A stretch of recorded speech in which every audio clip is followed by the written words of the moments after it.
Ora, boa tarde. Estamos na Escola Superior Politécnica do Soio, onde o Presidente da República, João Lourenço, vai conversar com os jovens do Zaire, esta franja da população que é a principal força motriz de qualquer país, é a principal força da economia. O Presidente da República quer então ouvir as preocupações dos jovens do Zaire que estão aqui para então tomar depois decisões. Este mesmo exercício o Presidente da República fez em Banza Congo, agora está a fazer aqui no Soio. O Presidente da República vai conversar com estes jovens. A moderação deste debate, digamos assim, vai ser feito por dois jovens. Primeiro, Zuela Capilo, que é engenheira de construção civil e também já foi administradora adjunta do município do Quimba e também aqui do Soio, e agora é professora de geologia e também de matemática. Também um dos moderadores vai ser Erickson Mvezi, que vai então ajudar na moderação deste debate. Erickson Mvezi foi o responsável pela criação da empresa Tupuca e vai então estar aqui a moderar também esta conversa do Presidente da República com os jovens do Zaire.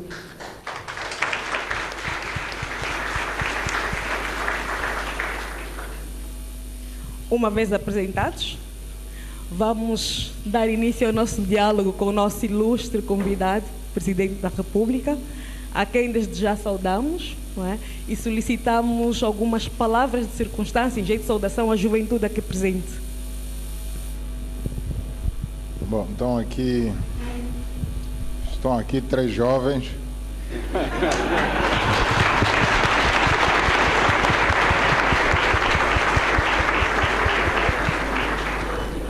Estão aqui três jovens, dos quais dois já se apresentaram. E eu não quero ser discriminado, também quero me apresentar. Portanto, eu chamo-me, do meu nome completo, João Manuel Gonçalves Lourenço, embora eu não gosto muito que me chamem pelo nome completo, prefiro ser tratado simplesmente como João Lourenço, embora da campanha para cá este short name João Lourenço já tenha sido mais reduzido ainda, mas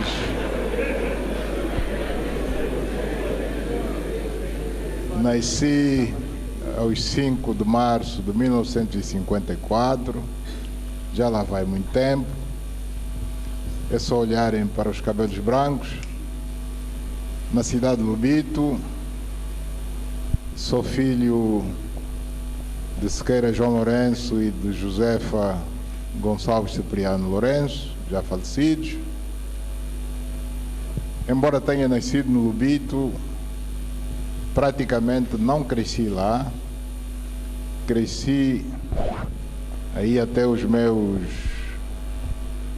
17 anos na província do Bié, município de Catabola, na altura Nova Sintra, depois na sede da altura distrito, hoje província do Bié, portanto na cidade do Cuito, tendo passado depois a viver em Luanda por razões de estudo, até a altura que em 1974, com um grupo de outros jovens, juntámos-nos à luta de libertação nacional no Congo Brazzaville, mais concretamente em Ponta Negra, onde fizemos a nossa preparação militar, nosso CIR, chamado CIR Calunga. Bom, e daí para frente trabalhamos um período, trabalhar nas Forças Armadas, obviamente em Cabinda, até sermos enviados para a antiga União Soviética, onde fizemos formação superior numa academia Militar Superior. E daí para frente vocês conhecem o percurso, acredito que conheçam. Fomos galgando degrau a degrau até chegarmos aonde nos encontramos hoje. Creio que fui mais extenso do que os outros 2 jovens que me ladeiam.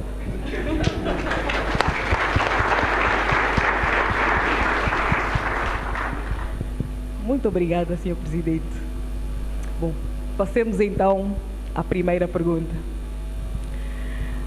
Sr. Presidente, fale-nos um pouco do João Lourenço, enquanto jovem.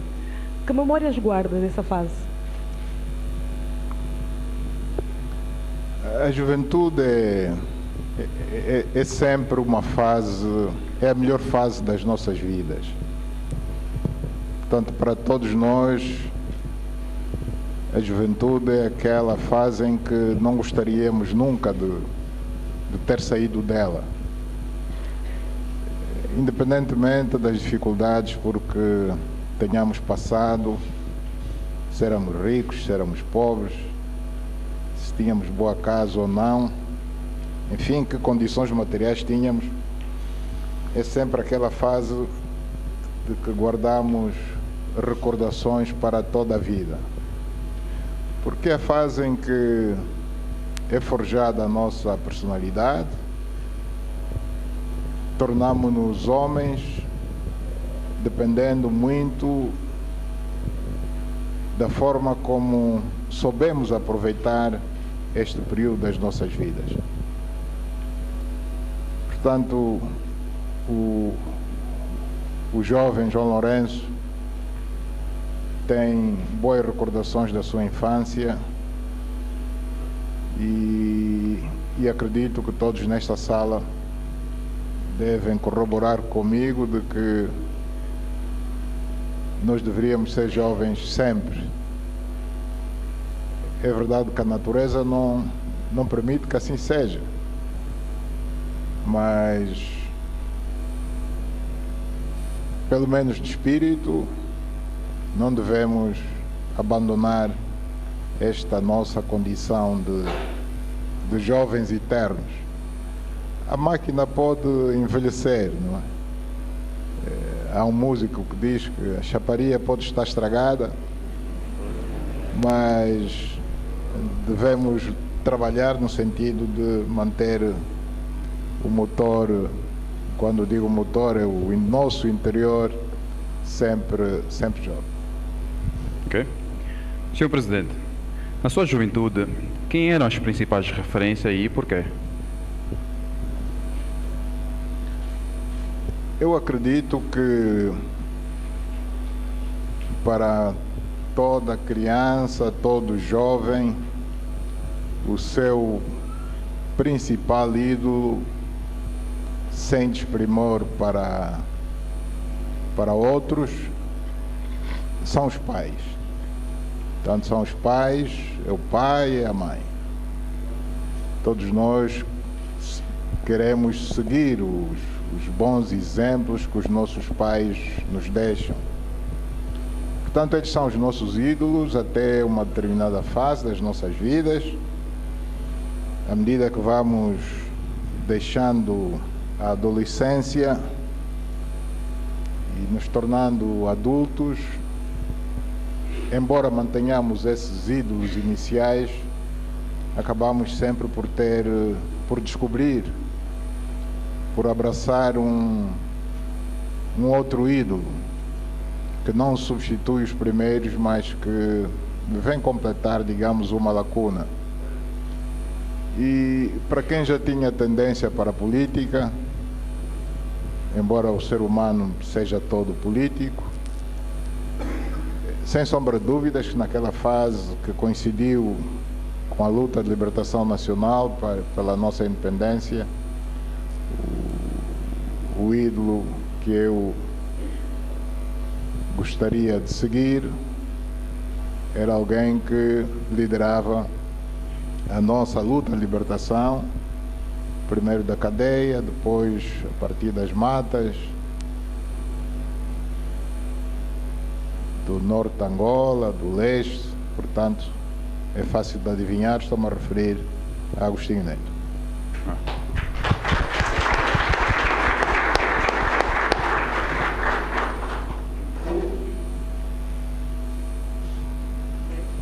Muito obrigada, Sr. Presidente. Falou agora em tendência, muito cedo para a vida política. Sabemos que o Sr. Presidente começou a exercer funções públicas de grande relevância muito cedo. Foi muito cedo governador provincial do Mochico, salvo erro, ou comissário provincial aos 29, 30 anos.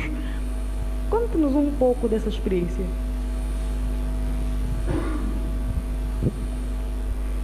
Não foi tão difícil assim. Eu comecei,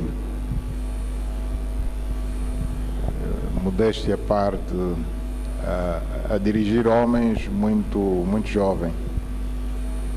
Muito jovem.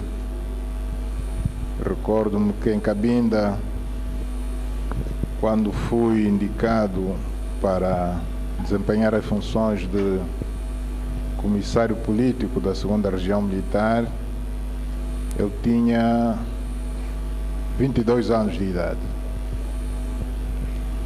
Como é óbvio, tinha sob meu comando pessoas, algumas com idade de serem meus pais. Mas sempre me respeitaram e eu também respeitei, e de formas que ser comissário provincial, que é o equivalente hoje a governador provincial em Mochico, exatamente aos 29 anos de idade. Portanto, eu fui governador do Mochico de 1983 a 86. Não foi tão difícil assim. O que foi difícil, ou o que era difícil, era a situação que a província vivia naquela altura. Lembro-me que quando cheguei ao Luena, quando fui apresentado lá na província, creio que foi no mês de agosto de 1983, a cidade estava deserta, quase que não tinha população. A população que víamos era toda fardada, só se via a cor verde do camuflado, porque naquele exato momento decorria a célebre Batalha de Cangamba, não muito longe dali, tanto a sul do Luena. Eram combates muito violentos e que levaram a população do Luena e de toda aquela redondeza a fugir, tendo ficado na cidade praticamente só os militares, salvo raras exceções. A alimentação era escassa, como é óbvio, a atividade era praticamente militar, sobretudo militar. O próprio governador andava fardado de manhã à noite. Houve casos em que dormíamos fardados e com as botas calçadas.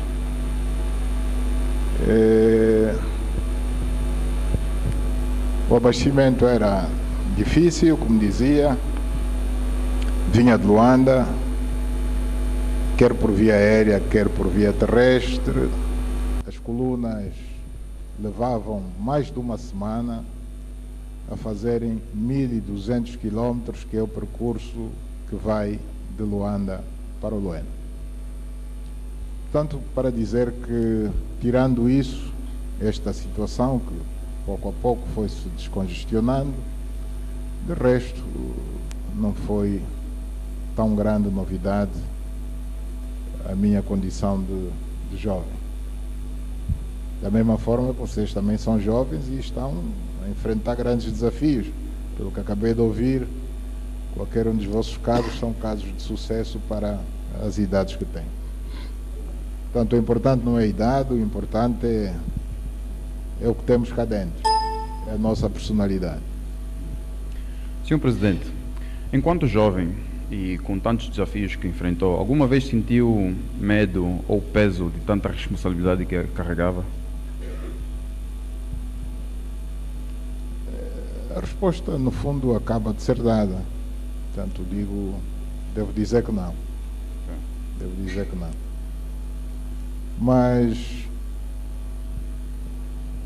o que é assumir responsabilidades intermédias a essa idade quando o presidente José Eduardo dos Santos assumiu o mais alto cargo da nação com 37 anos?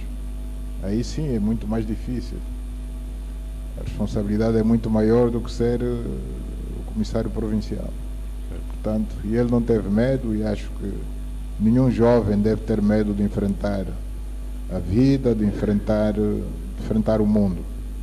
Temos que olhar os desafios de cara levantada, analisar os nossos pontos fracos, os nossos pontos fortes. Devemos conhecer os nossos pontos fracos, porque todos os temos. Ninguém é super-homem. E saber lidar com isso, gerir a necessidade de equilíbrio entre os pontos fracos e os pontos fortes. Obrigada. O Sr. Presidente acaba de nos contar, não é, que muito cedo passou a prestar serviços à pátria nas Forças Armadas. Eu penso que conte-nos um pouco da sua carreira militar. Como é que foi para entrar para as Forças Armadas?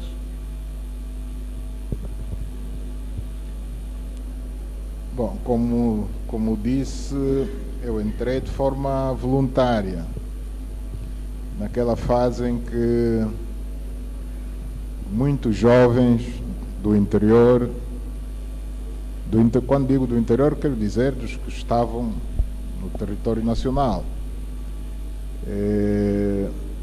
saíram de forma quase massiva, na sua maioria em direção à segunda região militar, portanto, segunda região militar, mas no exterior, portanto, em direção ao Congo-Brazzaville. Para aí foi o grosso, porque mesmo aqueles que depois foram para a frente leste, para a terceira região, não o fizeram diretamente, fizeram via segunda região. Portanto, foram primeiro para a segunda região e daí é que uns ficaram na segunda e outros foram, digamos que, transferidos para a terceira região a partir do Lusaka. Tanto do Congo-Brazzaville para Lusaka, para alimentar a luta naquele flanco, entrando depois por terra pelo Mexico e pelo Cuancubano. Portanto, nós entregamos-nos de corpo e alma, de forma voluntária, de forma consciente. Eu acredito que essa lufada de sangue novo que reforçou as fileiras da guerrilha naquela fase foi determinante para o grande desafio daquele período 74-75, das várias lutas intestinas que depois surgiram já entre nós, irmãos, dos diferentes movimentos de libertação. Estou-me a referir ao MPLA, a FNLA, a UNITA. Foi decisiva para o enfrentamento às invasões externas, primeiro a que veio do norte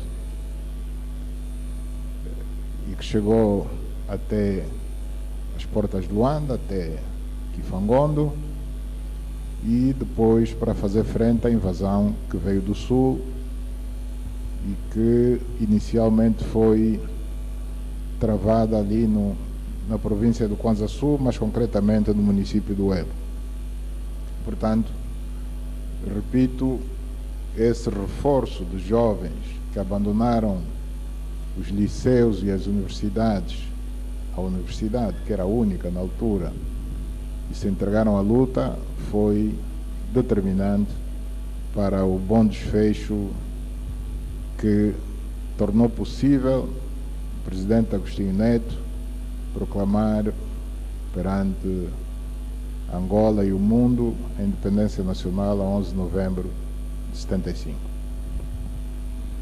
Senhor Presidente, enquanto jovem dirigente, algumas vezes sentiu dificuldade a lidar com as pessoas mais velhas? Sentiu que por vezes não lhe respeitavam por ser mais novo?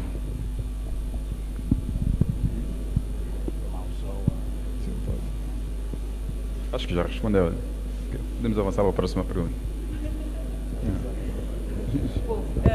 Eu pergunto, não enquanto jovem, claro, com todo o respeito, estamos aqui 3 jovens, mas enquanto Presidente da República, como acha que os jovens olham para o Sr. Presidente?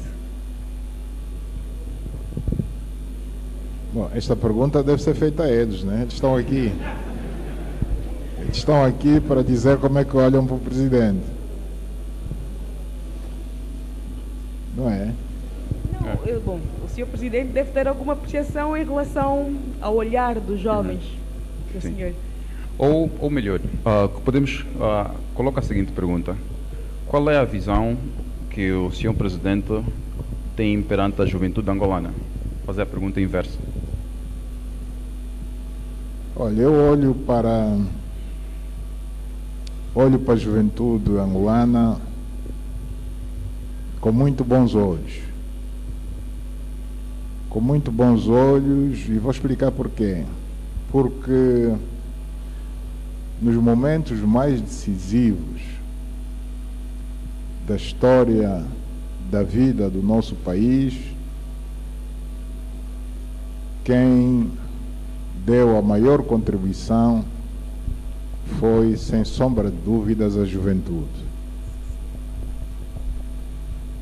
Podemos, sem receio de errar, dizer que o país deve a sua independência graças à entrega total da juventude. Os jovens são quem libertaram o país. E não só o libertaram, tornaram possível a independência, como também foram eles que, ao longo dos anos do conflito armado, que durou cerca de 27 anos, portanto estou-me a referir a 1975 a fevereiro de 2002, ao longo deste período também foram eles quem asseguraram, quem garantiram a defesa da soberania do país. Portanto, se esta franja da nossa sociedade suportou sacrifícios enormes para que Angola se mantivesse de pé até os dias de hoje, acredito que é nossa obrigação, é nosso dever confiar em que esta mesma franja da nossa população, desculpem, eu de vez em quando choro sem estar a chorar.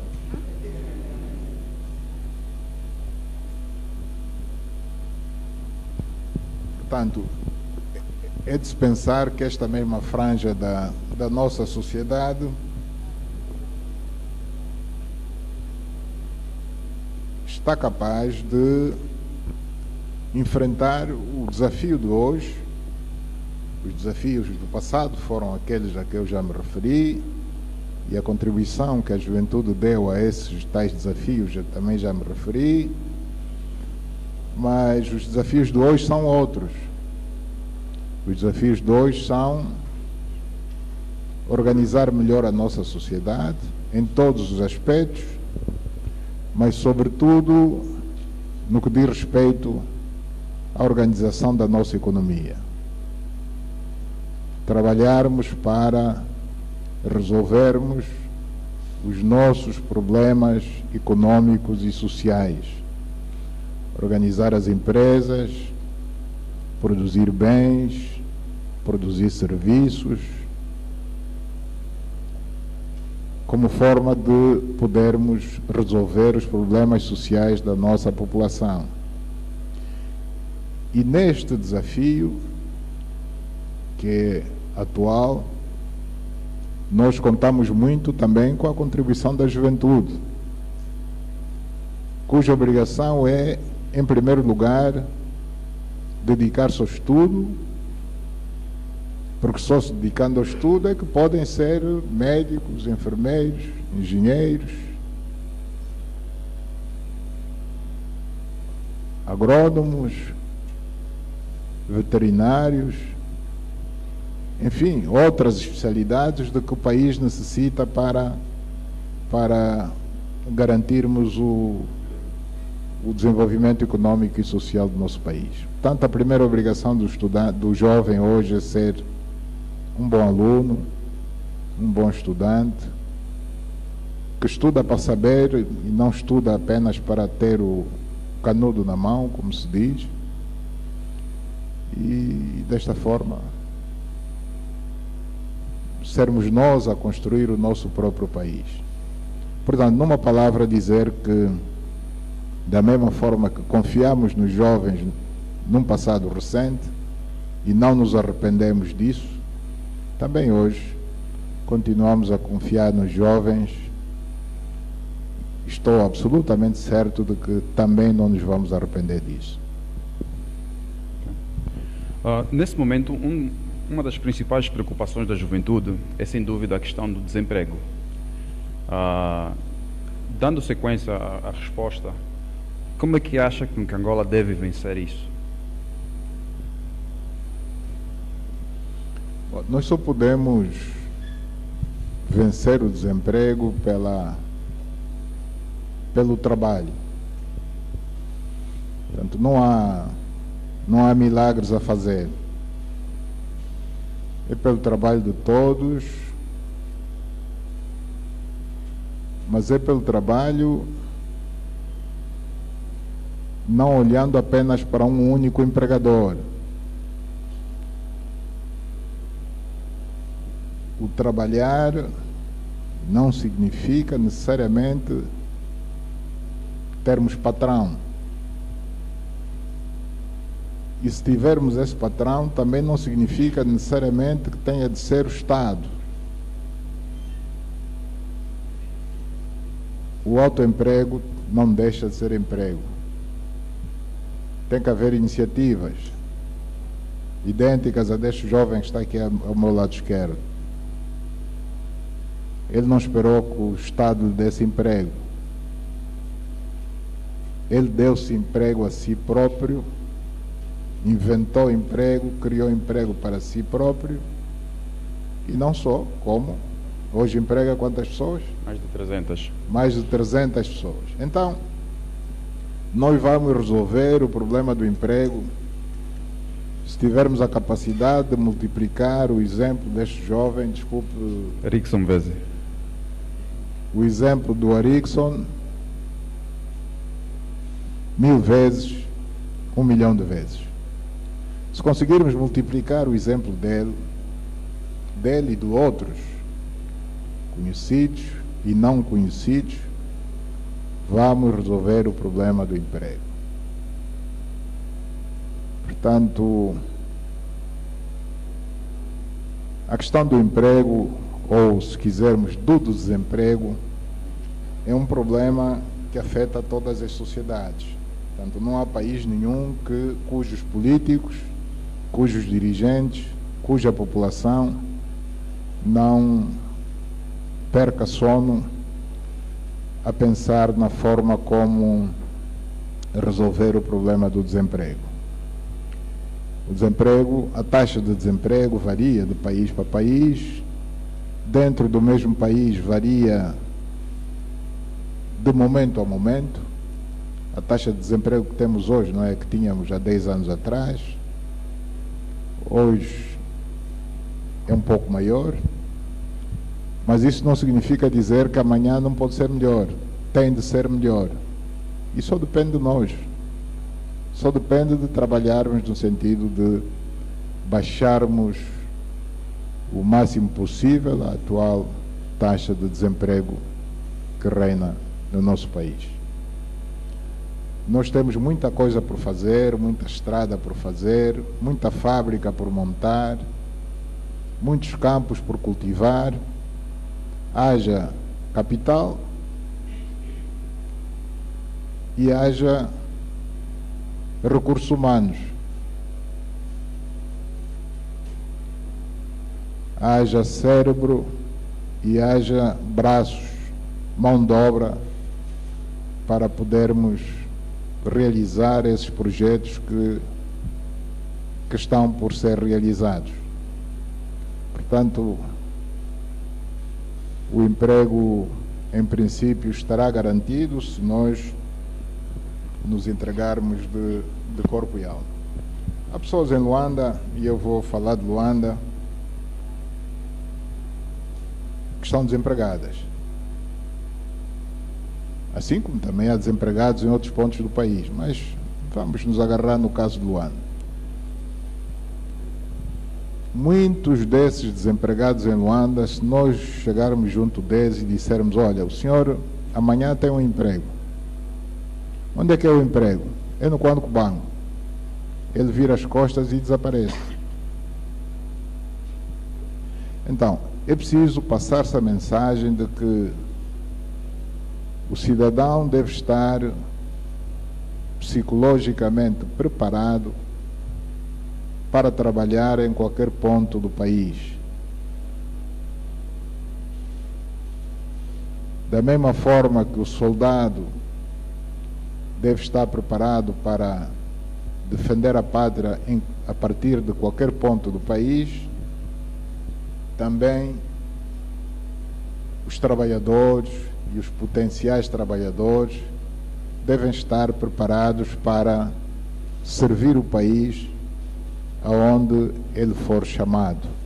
Aonde haver emprego, as pessoas devem se mostrar disponíveis. Daí a razão de os concursos públicos que reabrimos o ano passado, em 2018, ter tido cuidado de fazer concursos destinados à província A, à província B, à província C. Nós podíamos simplesmente dizer: bom, está aberto um concurso público de ingresso para enfermeiros e ponto final. E as pessoas apuradas depois davam-se o luxo de dizer: eu estou apurado, mas não quero ir para o sítio A, para o sítio B, para o sítio C. Não. Hoje quem concorre para ocupar uma vaga na província do Bié, por exemplo. E se ele ganhar esse lugar, ele só ganhou para a província do Bié. Ele não pode dizer: ganhei o concurso, mas coloca-me na Maianga. Ele ganhou para a província do Bié, tem que ir para o Bié. Se não for para o Bié, fica desempregado. Então, era só para sensibilizar os nossos jovens de que queixamos-nos de que há desemprego, e é um facto que há desemprego. Ninguém quer ver pessoas desempregadas, mas por outro lado também o desemprego às vezes é geográfico, ou seja, as pessoas querem que o emprego vá a seu encontro, aonde eles estão. Quando não, nós é que temos que ir atrás do emprego. Onde há emprego, as pessoas devem ir atrás do emprego. Muito obrigada. O senhor Presidente falou há pouco tempo em formação. Pergunto, para o senhor Presidente, qual deve ser o foco da juventude? O ensino superior ou a formação profissional? Ambas formações são importantes para o país. O país precisa de técnicos, de profissionais, mas também precisa de licenciados, mestrados, doutorados. Precisa de tudo. Precisa de tudo e nas devidas proporções. Ou seja, o país não deve ter mais PhDs, mais doutorados do que pessoas com formação técnico-profissional. Portanto, abaixo da licenciatura, estou-me a referir.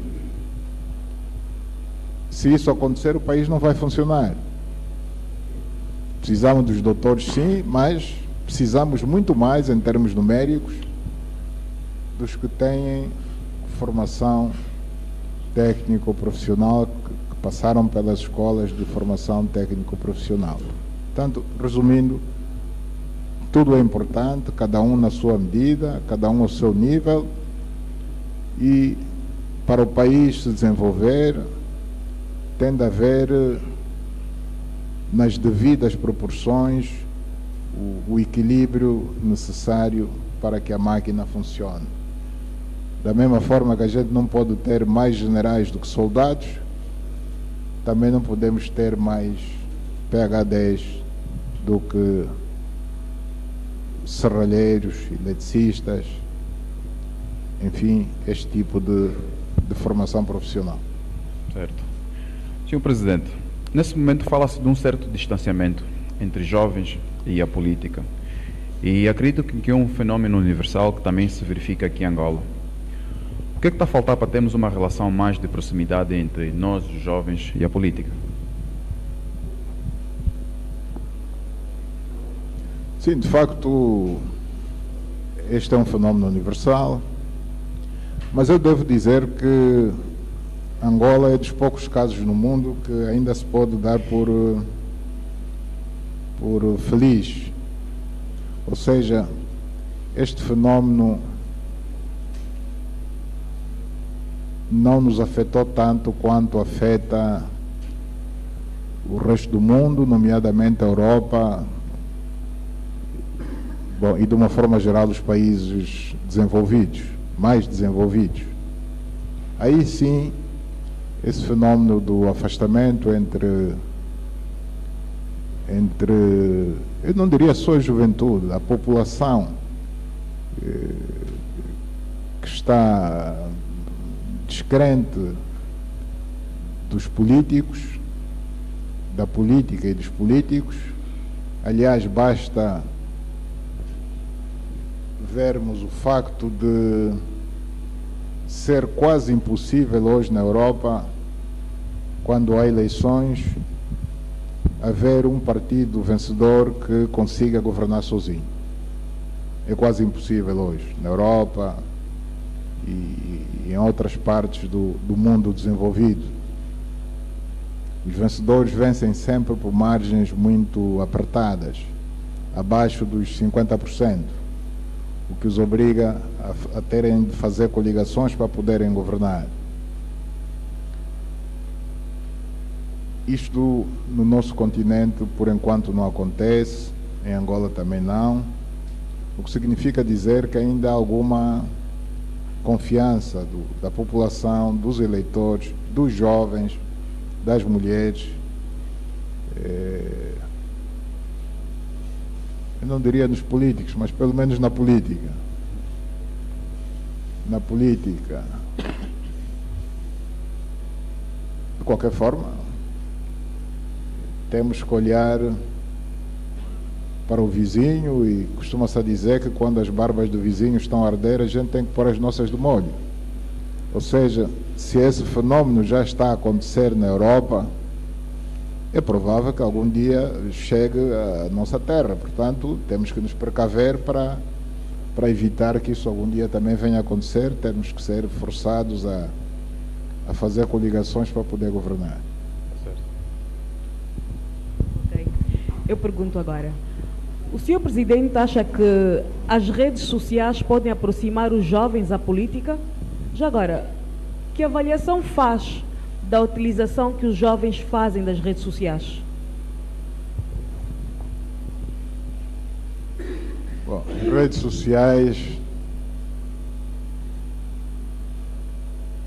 sociais são algo que veio para ajudar as pessoas, os jovens, que em princípio quem as concebeu fê-las de boa fé, no sentido de servir as economias, de servir as pessoas, as comunidades, mas que às vezes os utilizadores deturpam o fim para as quais elas foram concebidas. Portanto, as redes sociais contribuem para a política e já estão a contribuir porque tornam a comunicação mais fluida, mais rápida entre os cidadãos, particularmente entre os cidadãos eleitores, mas temos consciência de que a realidade mostra que entre os milhares ou milhões de utilizadores das redes sociais, há alguns que fazem mau uso dela. Então precisamos de ter algumas cautelas. Todos nós precisamos de ter algumas cautelas. Mas também temos noção de que, mesmo tendo essas algumas cautelas, é quase inevitável acontecerem coisas menos agradáveis nas redes sociais. Em certas situações é quase inevitável. Senão tínhamos que viver numa sociedade em que tinha de se policiar as pessoas uma a uma com meios tecnológicos sofisticados, o que em certa medida também iria contra a própria liberdade, as próprias liberdades democráticas, contra a liberdade de pensamento, contra a liberdade de expressão. Portanto, não se deve também chegar a esse extremo. Preciso confiar nas pessoas, a partir de pensar que estamos todos de bem, e aceitar que entre 100 haverá 3, 4 que vão utilizar mal as redes sociais. Eu às vezes comparo as redes sociais aos medicamentos. Os medicamentos foram feitos para tratar as doenças das pessoas, para servir bem as pessoas, para melhorar a sua saúde e, em alguns casos, até para salvar vidas. Mas se forem mal utilizados os medicamentos, o efeito é precisamente o contrário. Não só podemos piorar das enfermidades que temos, como até podemos morrer. O medicamento pode se tornar veneno. Então, as redes sociais é a mesma coisa. Elas são boas ou más consoante a utilização que nós as dermos.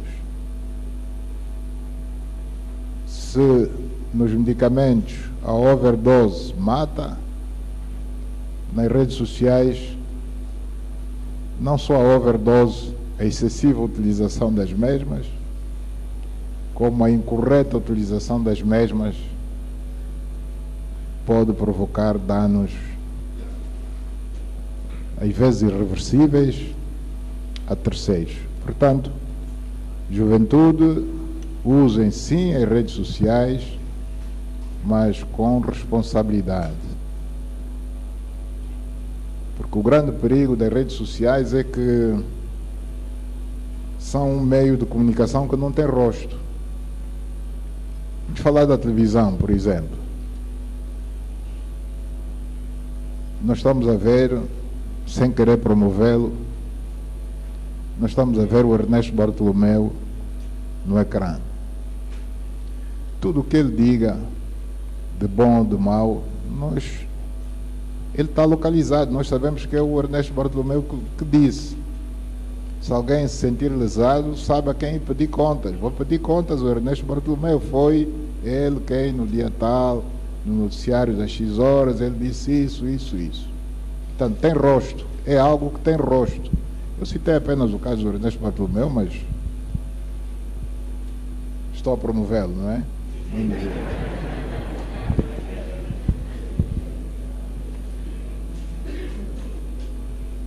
Nas redes sociais, ninguém tem rosto. Ou melhor, só tem rosto quem quer ter, quem se identifica. Mas como é possível as pessoas não se identificarem ou identificarem-se falsamente, ou seja, com uma identidade falsa, o grande perigo está aí.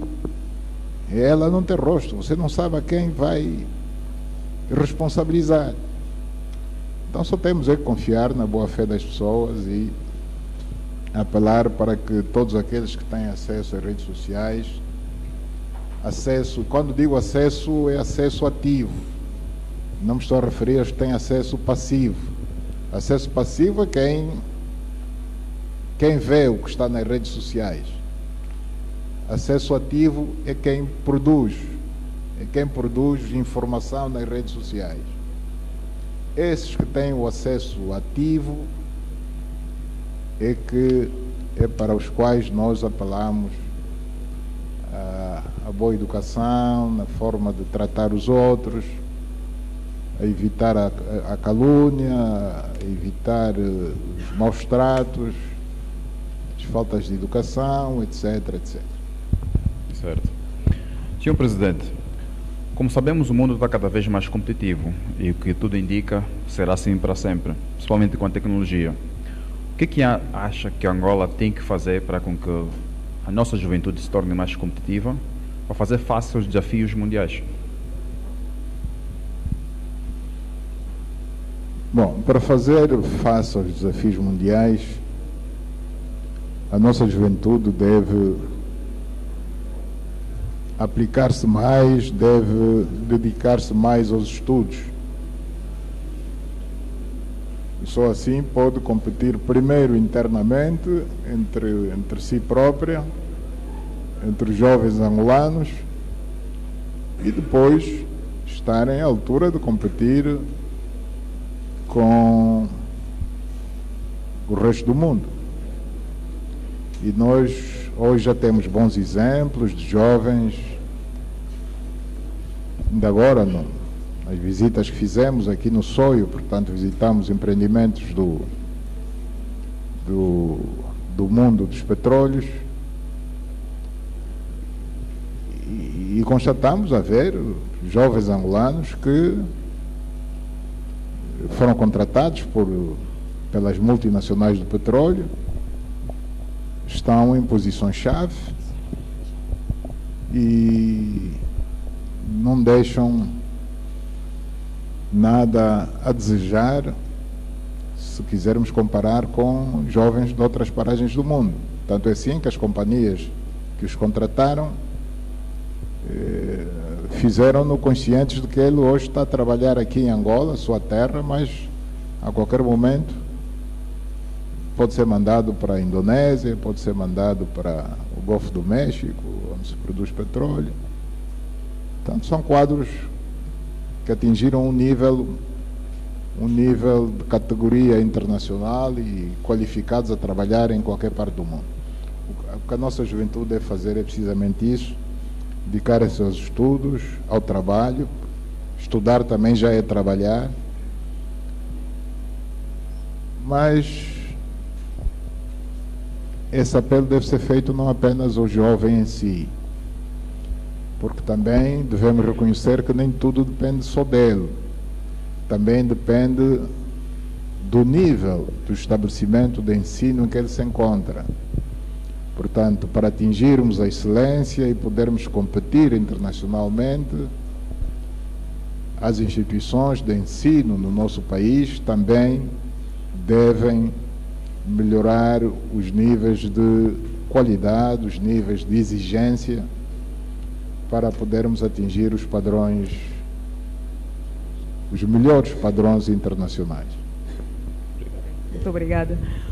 uma das grandes ou das principais críticas que recaem a nós jovens hoje estão ligadas à pressa, ao não querer esperar, ao imediatismo, ao querer tudo para ontem. O que é que o Sr. Presidente tem a dizer sobre isso? Bom, a pressa. A pressa é... Eu não estou a entender o burburinho da sala. O que é que se passa? Não se ouve lá atrás?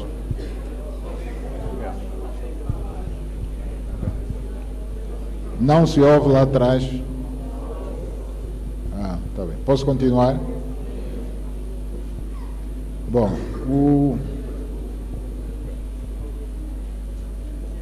Não, podem continuar que eu ainda não desmaiei.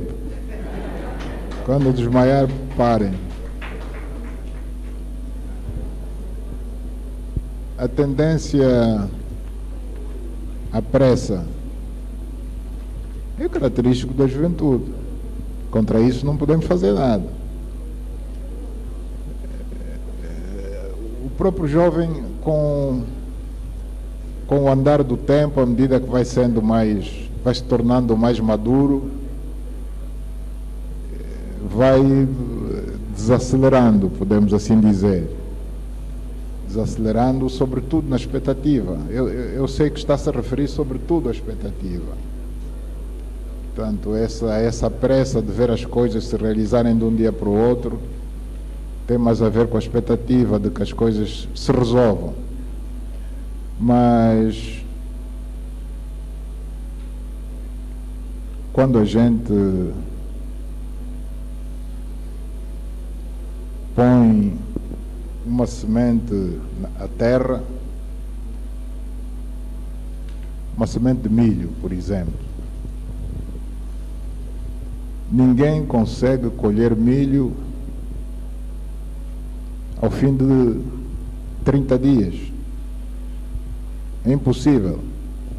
A natureza rejeita. Porque tudo tem os seus timings.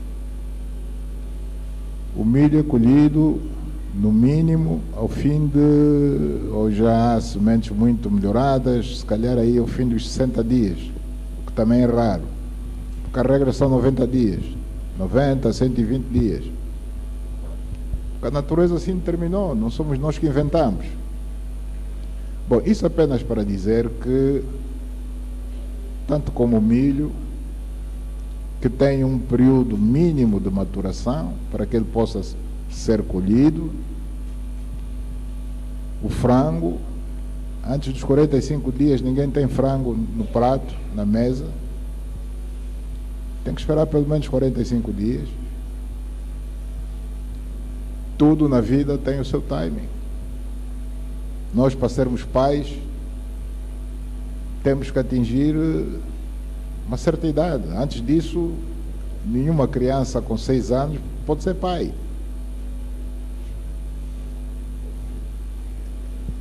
Então, a resolução dos nossos próprios problemas também tem o seu timing. Ontem, em Banza Congo, alguém dizia: presidente, devemos construir o novo aeroporto e ele tem que ficar pronto em 2020.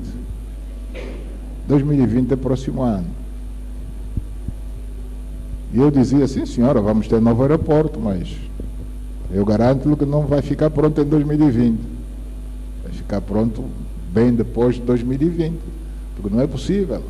Ninguém faz um aeroporto em 8, 9 meses. Portanto, apenas para dizer que é normal este sentimento de ansiedade, de pressa por parte da juventude, mas à medida que os jovens vão crescendo, vão se apercebendo que às vezes não é apenas uma questão de querer, é uma questão de poder. Nós muitas vezes queremos que as coisas aconteçam no dia seguinte, mas não é possível. Nós queremos que aconteça amanhã, mas só é possível que elas na realidade aconteçam daqui a há muito mais dias.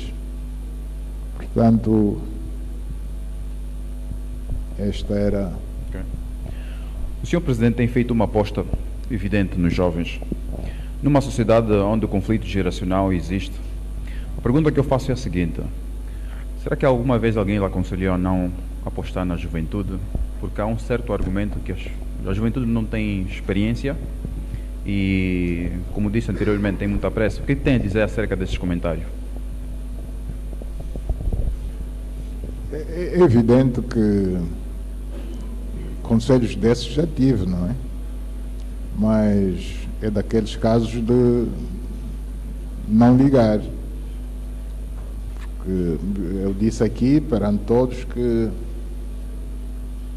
foi graças à entrega da juventude que desde muito cedo desempenharam funções de grande responsabilidade que o país está de pé. Então, como é que a gente vai dizer não confia na juventude? Experiência ganha-se, ninguém nasceu experiente, não existe. Um bebê experiente existe? Não há bebê experiente. Então, o bebê não tem experiência. E a experiência na vida a gente vai ganhando, e ganhamos até morrer. É um processo que é contínuo.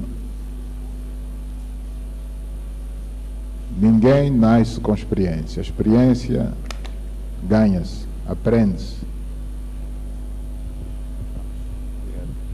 Muito obrigada, Sr. Presidente. Experiência ganha-se, aprende-se. Bom, nós vamos passar para a próxima fase do nosso diálogo. Vamos passar à nossa plateia. Então, foi esta a primeira parte da conversa do Presidente da República com os jovens do Zaire, a colocarem as perguntas, a colocarem as questões que também têm a ver com a necessidade do emprego, a necessidade de começarem a promoverem mais a educação, a cultivarem-se mais para acompanhar a dinâmica da sociedade. Nós voltamos noutros espaços, com certeza, para trazer o que se passou aqui na Escola Superior Politécnica do Soio. Boa tarde.